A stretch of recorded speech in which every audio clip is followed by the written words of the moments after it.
Welcome to Let Me Fix This. Enjoy the video. In this video, I will show you how to make keto chocolate mousse.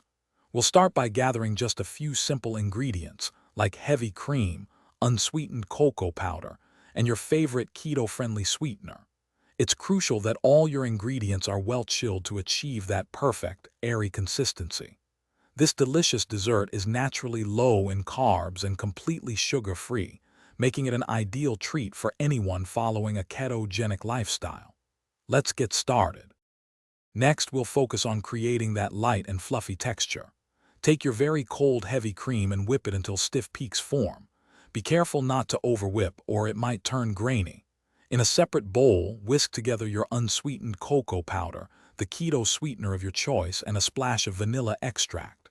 Finally, gently fold the whipped cream into the chocolate mixture until it's just combined, maintaining that airy volume. This step is key for a perfect mousse. Hey everyone, quick recommendation. If you're finding this video helpful, please take a moment to subscribe and hit that like button. And on another note, after you've enjoyed your delicious keto mousse, you might want to upgrade your clean game with the Shark AI Ultra Robot Vacuum.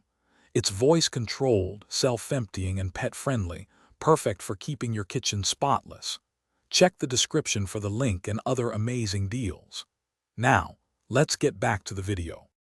Once your mousse is perfectly mixed, it's time to prepare it for chilling. Carefully spoon the mixture into individual serving dishes, or a single larger bowl if you prefer. Now the hardest part, patience. You'll need to refrigerate the mousse for a minimum of 2 hours. This allows it to firm up and develop its rich flavor.